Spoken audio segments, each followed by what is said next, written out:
იქიდან დაგვაზარალა ყველაფერი გადავყავეთ. კედლებზე ჩამოდიოდა ყველგან. წყალი მე არცაც არ გვეძინა.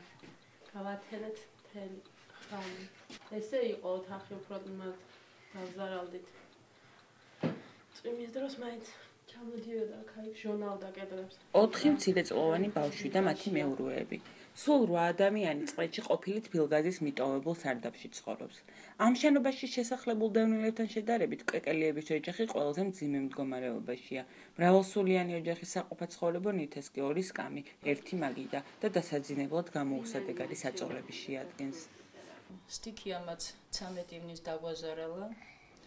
სულ ეს რაც აქ აწყვია ესენი ყველაფერი გადასაყრელი შემიქნა და დახმარებით ზოგი მეზობელმა ზოგი ვინ დახმარება მოგვიტანეს. თორე აბსოლუტურად საწოლი არ აქვს.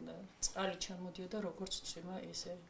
ოჯახის უფროსი დედა საცხოვრებელი პირობები წყალი არ გვაქვს შემოყვანილი. საიდან მოგვიტანეს? გარეთ მეზობელთან. მათ არც სასმელი წყალი და უმეტეს შემთხვევაში არც ელექტროენერგია აქვთ. ამასთან ერთად 8-სულიანი ოჯახის წევრებს ჯანმრთელობის პრობლემებიც აწუხებთ.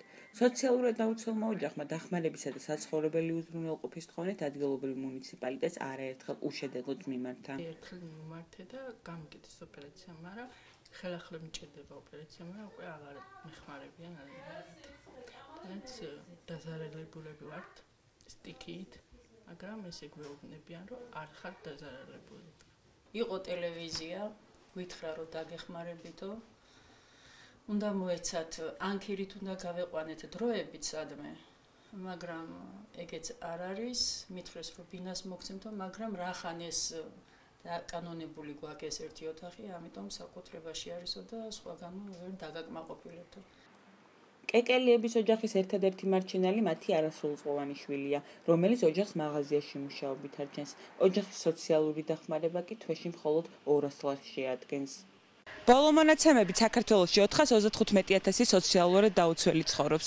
სანამ სახელმწიფომა დახმარების ხელს გაუწვის, სიღარიბეს კეკელიების ოჯახში არასრულწლოვანებიც ებრძვიან.